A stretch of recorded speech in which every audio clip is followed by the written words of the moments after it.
This review is of Bird Begone Solar Yard Shield. Um, I believe I got this at Aldi's, and you can use it anywhere there's light because it's got a solar thing. And supposedly you can use it to repel all of these animals, including insects. So very interesting. It's a single unit, and it comes with rechargeable batteries, 4 AA rechargeables. So that's fantastic. It's 2 pounds in weight, and as you can see, it's got lights that can be turned on to scare animals. It's got speakers, one on each side actually. That's the solar panel up there. You'll want to keep that clean. And I think that is a motion detector. So it's solar powered, weatherproof, easy to operate, up to 5,000 square foot range. 3 modes: sonic, ultrasonic, and mixed. And then there's a nighttime operation because of the batteries being charged in the daytime.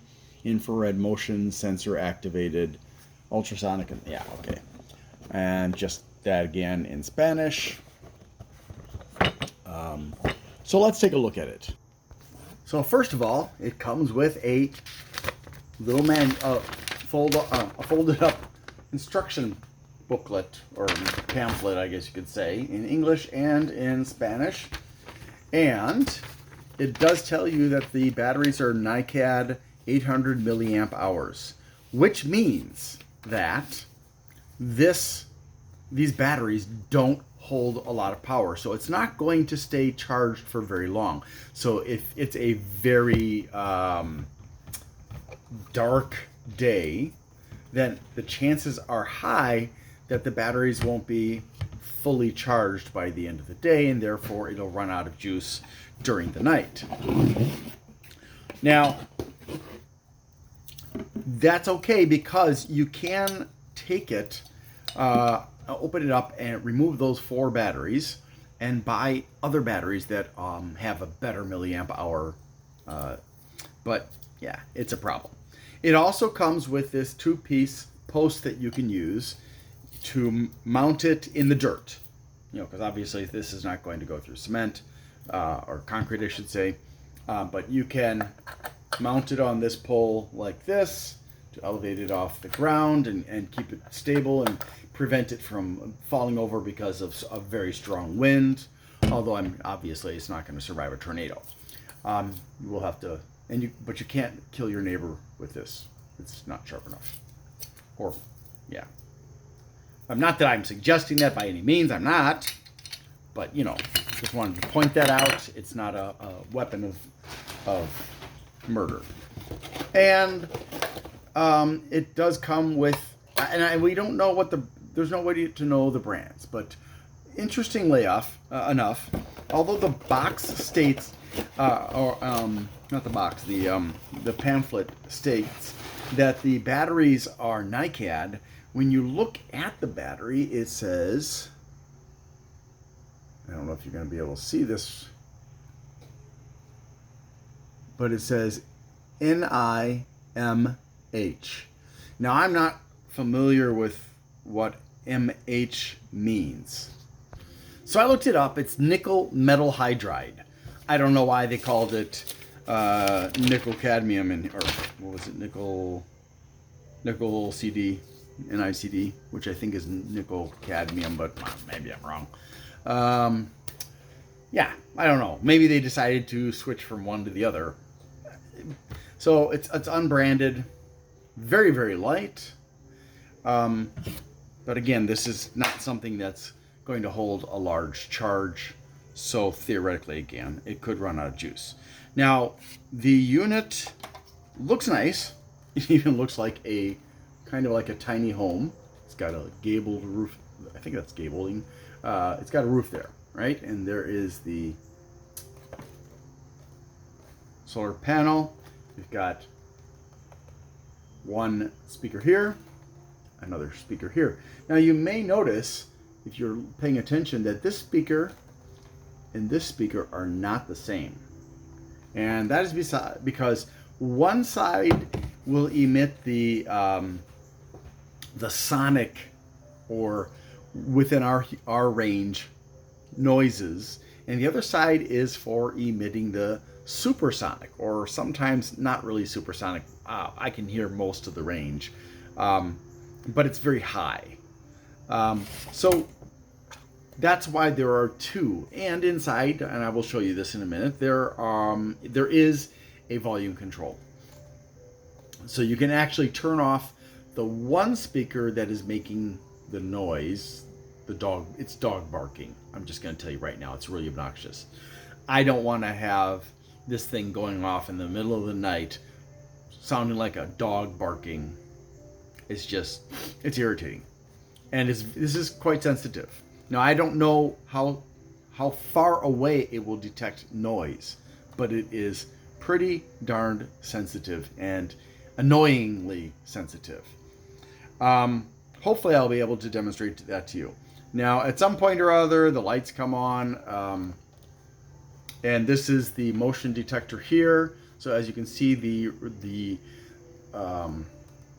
I guess you could say it's like a 90 degree, well, probably a little bit more than a 90 degree angle. So it's not going to catch things until they come within this cone that's shooting, in that direction. And then on the back, you have the access panel, which is held in place with 8 small screws. And that is probably a good idea. And it doesn't come with this screwed in. So actually, that's a good thing, because you want to set it up before you put it out, right? You can also see that you can hang it from a wall using a couple of screws or nails. And there it is. It does have some forethought put into it. We've got these standoffs here with the rubber on the ends, and that is to protect the 2 knobs that are inside there. And we also have this kind of, I guess you can call this a retainer for the batteries, so the batteries don't just pop off. They did not put much effort into getting these rubber thingies in there nicely, so if you have OCD, you're probably going to be irritated by the fact that they're both off kilter. But never fear, you're not going to be seeing that when you're using it for the week or so that it'll probably last, because it only lasted about a week before it died, and then it just started making this clicking noise. I was able to get rid of the clicking noise, which was the very, very beginning of the dog bark sound, just being repeated slowly. And then as the day wore on and more battery power was trickling in through the solar panel, it started getting faster and faster and faster, but it was only repeating that one little noise. You can also choose to use a power adapter, so you can plug it in there and charge it. And I'm probably going to just do that so I can use these 4 batteries for AA purposes, because they're AA. You can see there are 3 modes right here, and that's the volume. And this allows you to set for which kind of pests you're trying to scare away. Now, if you start it all the way on the right side here, it scares off the least number of pests. And that would be, oh my gosh, I can't even read. It's really, really obnoxiously tiny. They certainly could have said, let's figure out a way to organize this so that there's more space for this, which needs a lot of space so you can actually read it. They could have popped it over here instead of putting the volume over here, but I guess they didn't realize that I don't have good eyes. I understand, everything's not made for me. Well, but it should be, right? Right? All right, so I'm going to use this. Starting on the far left, and I have to turn this upside down, because not only did they do this in the wrong spot, but they made the writing be upside down, because everybody likes reading upside down. So if you have, and this is, I'm going to turn that off. That's not helping any. Okay, so if you have it all the way to the far right, it only scares off rodents and bats. Turn it a little bit, you add in cats and dogs. Turn it a little bit more, you add in skunks. Turn it in a little bit more, you add in opossums. And then you add in armadillos. Whoa, that is really kind of surprising. Of course, I don't have armadillo problems here. I don't even have opossum problems. Deer, and get it all the way over, most of the way over, anyways, to the left, and it'll also scare off insects. So you're probably thinking, well, what's that got to do with it? This is for the supersonic or almost supersonic noises that it'll emit. And most of the range, unless your high-end hearing is really messed up, you will hear almost the entire range for this. Does it actually work? I don't know. I put a philodendron out on my my balcony, and usually I have problems with squirrels digging up my plants. I had a bunch of plants, and I put them out in the when spring came, and the squirrels dug up everything and killed everything I put out on the porch before, except for what I rescued. So that was at a different location when I didn't have this lovely piece of junk. The 3 modes. The first mode will only produce a dog noise, and as you can see, this thing isn't functioning. Like I said, I used it for a week. The second mode only produces the supersonic noise. The third mode produces all or both. Now, I'm not sure which modes trigger the lights, but just now when I had it on the second mode, for some reason the lights did come on very briefly. Not sure what that was about. So they do say that you'll need to dig a hole for the stake or use a pile driver. Well, they don't say pile driver, they say pile driving a hole suitable for the solar yard shield. Which, I don't think we need a pile driver. That's pretty over the top for something that's this big. But you definitely do want to pre-make a hole, because if you try to smack this into the ground with a hammer or mallet, you're just going to ruin the pole. So unless your ground is very, very soft, in which case it should be okay. It does give some other specifications here. The power consumption is 0.2 milliamps in standby, which is when it's waiting for its victims, and then 80 milliamps when it's blaring out its noises and flashing its lights when they actually work. Frequency range is 12 hertz to 35 kilohertz. So 35 I think the top range for most humans is like 16 kilohertz, if I'm not mistaken. If somebody with expertise in that would comment in the down below, let me know. That would help. Motion sensor coverage area is 864 square feet, or 30 feet at 110 degrees. Ah, there we go. 110 degrees, not 90. Like I said, a bit more than 90. 30 feet. That's not bad. It's not going to... Obviously, you would want more than one of these devices to cover an entire garden. But for some small plot, it might be sufficient. The effective range is up to 5,000 square feet. So, I'm not really sure how...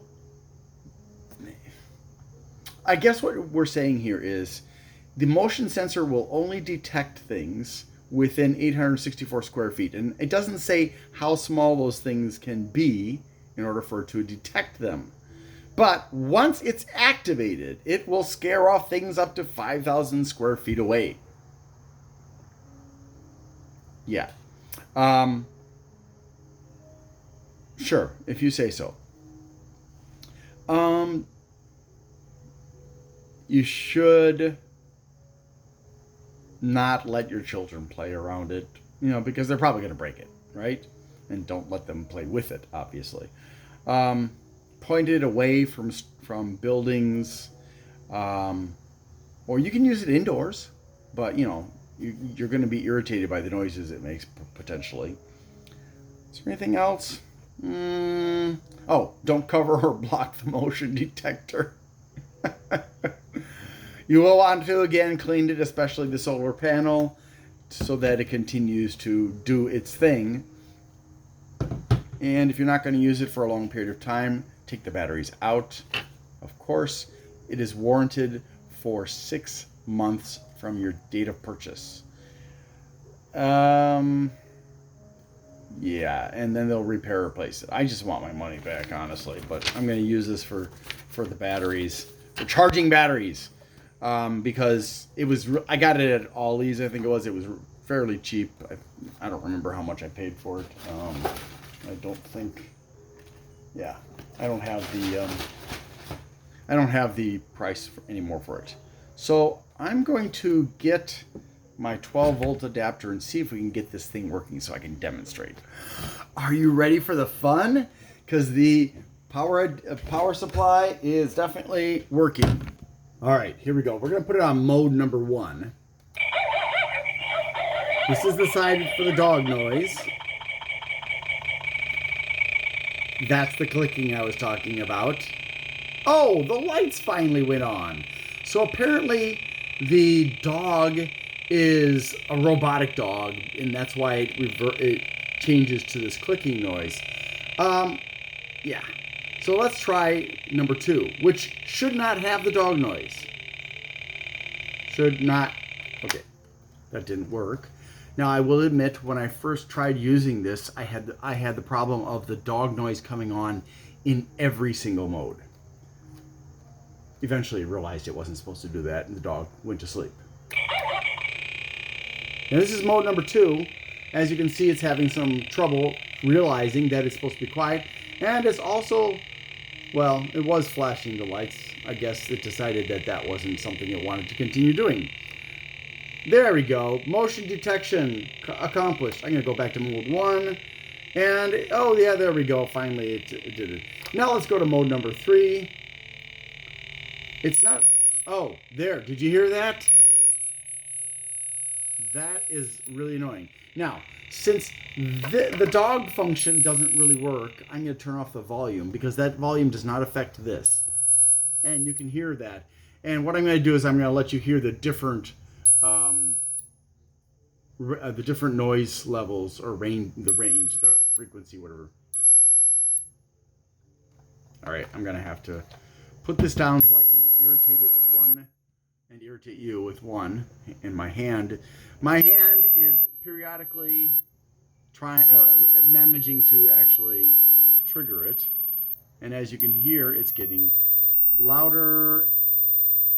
And okay, it's reached the point where I can hear it clicking on and off or activating and deactivating the speaker, but it's at the point where the only things that are going to hear it are the critters that have the ability to hear supersonic noises, because once it gets, let's see, at what point, okay, I can hear it here, which is supposed to be the start of the range for raccoons. Let me see if I can get, all right, can I hear it? Okay, I can actually hear it on the next one, which is for deer.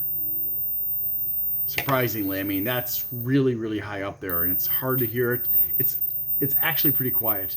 Let me see if I can get to the insect range here and hear that or not. Oh, I can actually hear it. Oh my God. Okay, now that I've got it at the very maximum, except for the buzz of the speaker, it's inaudible.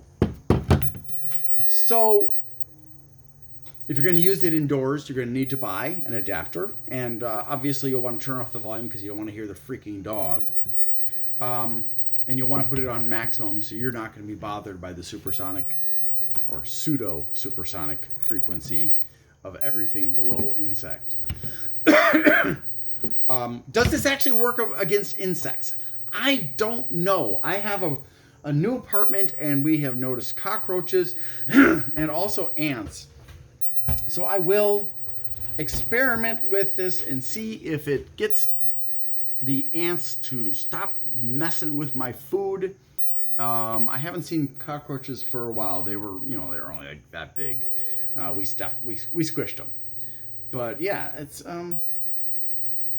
it's frustrating. It's extremely sensitive. Even if you're not moving, it's triggering it right now. I'm behind the sensor, which is right there, and it's turning on and off. And there's literally nothing behind me that is moving because it's all inanimate objects. Or not behind me, behind you, behind the camera. So I'm not really, and it's always done this from the very start. It has done this where it has triggered when there's nothing moving. So either this is not really the motion sensor, or the motion sensor has a much wider range around and behind. I don't know. I'm not moving right now, except for my mouth, and it's triggering.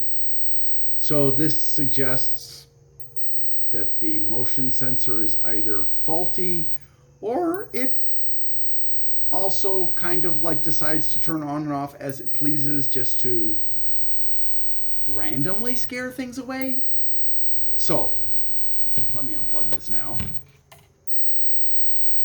and I'm going to say, oh, the batteries did actually pick up a bit of a charge while I had that plugged in, so that's great. I'm going to turn that off now because I do not want to hear the supersonic noises, even if all I'm going to hear is the clicking of the speakers activating and deactivating. It's a little bit annoying to have to unscrew 8 screws. And I would point out that although this states that this is waterproof, and it does actually have, running around here, if you see that there's that kind of ridge going all the way around there, that actually fits into this gutter here, and there is actually rubber there which will keep water out of there. And presumably the whole thing is really actually waterproof, because I didn't but I don't know, because it went bad after a week. Possibly it's not really waterproof, and that's why maybe condensation in the morning, the dew and stuff like that got in there. Maybe some rain. We haven't had a lot of rain, but there was some rain during that week that it was outside. I don't know what caused it to fail. All I can tell you is 1 week is all I got out of it, and now the only function that I can think of to use it for is to charge these, to charge batteries, AA rechargeable batteries, which is, that's fine. It's not a particularly good charger. I don't know when they're full because there's no indicator, but I can use the batteries over and over. So, yeah.